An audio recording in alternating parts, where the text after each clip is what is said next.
Welcome to Think Big with Dan and Qasim. Join hosts Dan Melnick and Qasim Masood as they explore big ideas, limitless possibilities, and engage with visionaries, entrepreneurs, and thought leaders who dare to dream big, get inspired, motivated, and find practical tips for personal growth. Think big, dream bigger, and ignite your potential.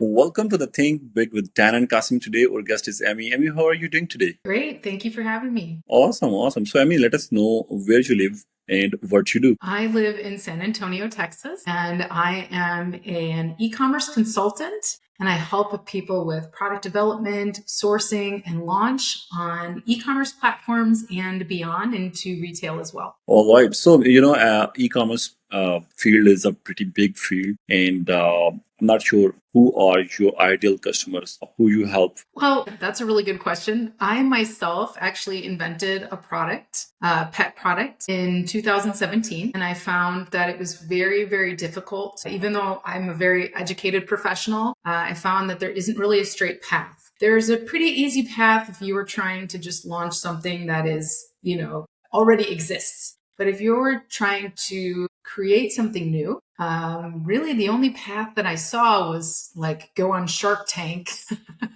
and, and launch your product. And every product design firm that I talked to wanted so much money to not really get me very far. So I took it upon myself to learn. I said, this can't be the path. So I took it upon myself. I built my own 3D printers. I learned I cold called manufacturers. I learned how to launch a product, how to create a product from scratch and launch it. And I had been selling on Amazon as a hobby since 2007. So I knew that I could launch my product on Amazon. But that's how I started consulting. Is I realized that there's so many people that have ideas and want to develop products, but just really don't have the path. So that is my main client, is the client that really wants to develop something unique and bring it to market. And I also help mostly Amazon sellers, people who really want to launch on Amazon or on their own Shopify website. I'm also a TikTok shop partner. So those are my specialties, really helping people develop products and bring them to market. Can I help you if you have a beauty product or something else? Yes, but that is not my specialty. My specialty is helping people who are really wanting to develop something unique. Oh, that's awesome. So I have listened pretty good podcasts where people were saying you should launch whatever you are launching, launch it early and don't wait for the perfection, and you should launch as soon as possible. So when we talk about the innovation, something unique, at this point, I'm not sure how you think about it, because I believe when we talk about the innovation, it may take some time. So what are your views on it? So in the case of unique products, will this idea be applied as it is, or there will be some modifications? Well, it really depends. I always encourage people to start with the minimum viable product, the minimum viable version of their product. Don't overdevelop it. Don't add a bunch of things that you think the customer might want. Why? Because then you're going to be in development mode forever. And you might launch something that people don't even want or they don't need, that you spent way too much money on, and now you can't compete in the marketplace because you're way overpriced. So I do think it's really important to start with your minimum viable version of your product. I also think that it's helpful to launch a few other products alongside of the unique product. So when I invented my product, it took me quite a long time to bring it to market because I needed molds, everything else. There was a lot of development time. So I launched complementary products that already existed, just applied my own designs to them and got those products on the market first so that I could start selling, start moving, start making some money, start getting some experience, and also have other products under my brand instead of just one product. So yeah, I would definitely say that that's a good path to go. Well, that's great. That's great. So when we talk about the uniqueness and the innovation, so it means this is a market development. So obviously, whenever you are going for a unique product, you need to develop the market. This is not a market penetration where the market is already developed. Everybody know about the skincare products, and you are just selling another body wash. In this case, when we need to develop the market, how much awareness campaigns are important? Because obviously this is one of your core strengths. So I want to know, like, how much focus we should have on the awareness side and how these awareness should be handled, because nowadays we have the social media, we can start our campaigns on the social media. I'm not sure how this thing can be handled in the offline marketing or maybe in the networking. But so it is my question is getting too much big. So please tell us what the awareness part in market development. So I believe you're talking about brand awareness. And Yes, maybe even product awareness if you have a more product unique awareness. product. Something that's important to remember is that no product has no competition. No product has no competition. So I don't care if Uh-huh. for me, I created a litter box cleaner for cats. There was no such thing as a litter box cleaner before I invented one. There was litter boxes and there was scoops and there was supposed self-cleaning litter boxes for cats, right? But there was no litter box cleaner, right? And so, Mhm. but that doesn't mean that I have no competition, right? It doesn't mean that I don't need to educate the audience. So that is important. And I think in the very beginning, if you have a working prototype or visualizations, which is very easy to do now with AI, I wish I had AI back then. And now I teach people how to develop products using AI. I'm actually pitching a new product that I'm developing right now on the Alibaba Co-Create stage this week in Vegas. And it's completely developed with AI and visualized with AI. So I don't even have the product in my hand yet, but we are living in a time now where we can do that. And so it's really, really important to be able to show the product. So what I did is I took my prototype to local markets, stuff like that, and I would just talk to people. I would say, hey, do you have cats? Let me show you this. I'm not trying to sell you anything. Let me show you this. I would just love your thoughts. And I had my MailChimp mailing list right there on my phone, ready for them to sign up if they wanted to. I hadn't launched the product yet. I just had my working prototype. And I would ask them, okay, well, how do you clean your litter box right now? How does that work for you right now? Oh, I'm using this or this. Oh, okay. Do you like it? How's that working for you? And then I would show them my innovation and how easy it was and why I did it. And they would either have usually one of two responses. One would be, that wouldn't work for me. And I'd go, oh, okay, why not? And I would learn what are the objections. And the other side was, oh my gosh, I need that. When can I get it? And for those people who needed it, when could they get it? I would put them on my mailing list and I'd say, well, great. We are going to launch in a few months and you are going to be one of the first people to get it. And I'm going to give you a discount on the product. So I had a launch list before I even began and I had customer feedback. So it's really, really important if you are working to bring something unique to market. And even if you're not bringing something unique to market, there is some unique selling point about your product. So if you are launching a shampoo, I'm sure there's a reason that you're launching this particular shampoo. And it doesn't matter if it's the same as everybody else's. It's about how you communicate with the customer and connect with them. Buying is a psychological decision. We all want to feel like this product is for us. And so it's important in the beginning, whether you're getting out there on social media, whether you're going to a market and talking to people, whatever it is, connect with people and find out what are their objections? What are their questions? The number one mistake I see people make, I do a free listing review service for Amazon sellers. So if you can go to my website and you can click on free listing review and you can submit your listing and I'll look at it, your product list, and I'll look at it and I'll tell you. One of the biggest problems that I see entrepreneurs have is that they don't actually know who their avatar is, who their customer is, and what their customer cares about. They are so focused on the product and its features and its benefits. They aren't connecting those features and benefits to the person who's going to buy it. So there's no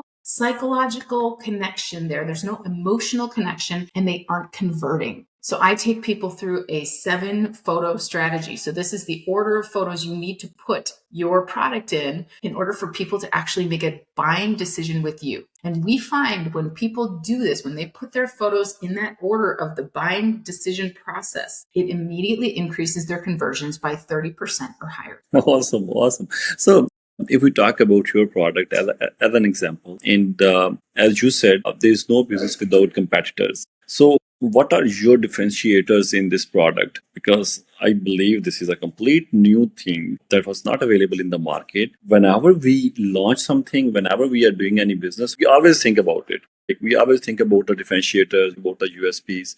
So in your case, what were the differentiators? Yeah, so it's important to know that I actually exited this business. So I sold it last year and I'm now building another brand. But the differentiators. So for me, I went off of my own pain points. I had tried everything. My problem was the smell of the litter box. I mean, this is awful, right? Like nobody likes it. Nobody wants to deal with it. Nobody wants to go and, turds out of a litter box. It's not exciting. And so I had chronic severe migraines and the smells from it were causing me to be sick. And I didn't want to get rid of my pets. Pets were very important to me and my family. So I wanted a better solution, something that was quicker, something that was easier than the current solutions that were on the market. So I prototyped for about 6 months. Every time I always started by sketching something. And every time I would sketch something, I would think about, okay, how is this actually different? How is it going to give me a different result? Because when we think from a marketing perspective, we think of the problem that the customer has. If you start with the problem and then you define your unique solution, that's the thing. You have to define your unique solution to their problem. Why is your solution different? So in my case, it was different because it was super fast. You didn't have to sift through anything. You're literally just picking up the litter box and pouring it in. So super fast, super easy. And then the other thing that I discovered when I was using my prototype is that it actually eliminated the odor. So I could use the same litter in the litter box for up to 21 days with zero odor. And I tested this. I had friends come over to the house. I'm like, hey, I would take them into my laundry room with 3 litter boxes in it. And they'd go, oh my gosh, I don't smell a thing. I've never been in anybody's house that has cats and been in the same room as the litter box and never smelled a thing. So I knew I had something. That was a key differentiator. So the problem was we don't like cleaning a litter box. And my unique solution was this is fast, it's easy, you don't have to touch anything, and the odor's gone. So that's the thing. No matter what you're selling, you need to define what the problem is of your customer. That's your connection. Your connection with them is their problem that they're having. So if you start with the problem, then you have to define why your solution is unique, because that's what every single customer is going to ask you. Well, wait, how is this different from, if I'm selling Advil, how is this different from Tylenol? I have Tylenol already. Why would I want to take Advil, right? So you need to be able to define your unique solution. And then the last thing that you should be able to define is what does their life look like now? With your product in it and your unique solution, what does their life look like now? So for me, with my litter box cleaner, it was you get to actually enjoy your pets. You get to spend more time with them. You don't have to think about cleaning the litter box. It becomes an afterthought. It's super quick. It's super easy. Now your life is actually enjoying your pets and not worrying about the gross smells and the gross experience. So I think as long as entrepreneurs can define the customer's problem, their unique solution, and what does the customer's life look like now? And if they can communicate those 3 things, they can sell any product. That's awesome.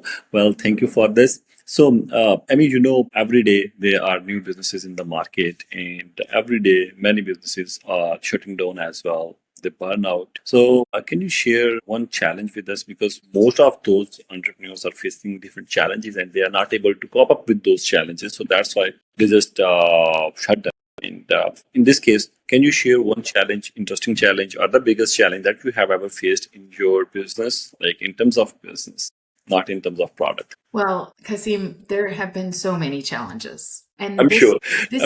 As a business coach and a life coach, I am both. I can tell you that the number one thing that I experience when I'm helping people with their businesses is their fear. They're either afraid of success. Some people are afraid of success. They're afraid. What if it works? I have never done this before. Like, what if I have success? I'm afraid of that because I don't know what that looks like. They're either afraid of success or they're afraid of failure. And I can't tell you how many mistakes I made. I cannot tell you. And I also can't tell you how afraid I was.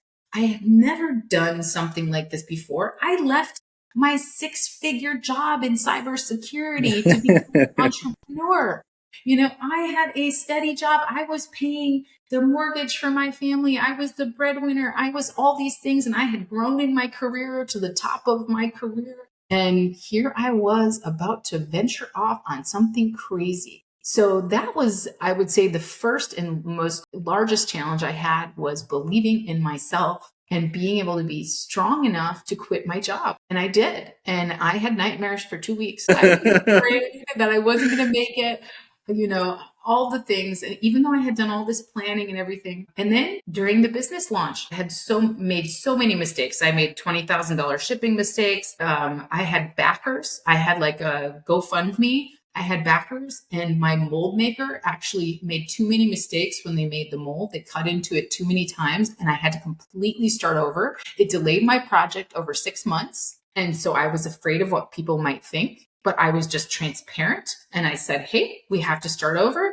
We're going to move forward. We're going to keep going with this product. And so I think the bottom line is I look at failure as a stepping stone. I was in the military for 20 years of my life. And in the military, Awesome. we are taught to take the hill, to not think about it, move, keep going. And you need to think of your failures as a stepping stone. Okay, you know what? I might fail at that. I have to accept that and realize that I'm going to learn from that failure and I'm going to keep going and I'm going to keep going and keep going, keep going. Every single successful business you see out there is just a series of failures that they learned from and they kept moving forward. So that is, I think, so many challenges. I can't even give you just one. There's always challenges every single day, and you just keep moving forward.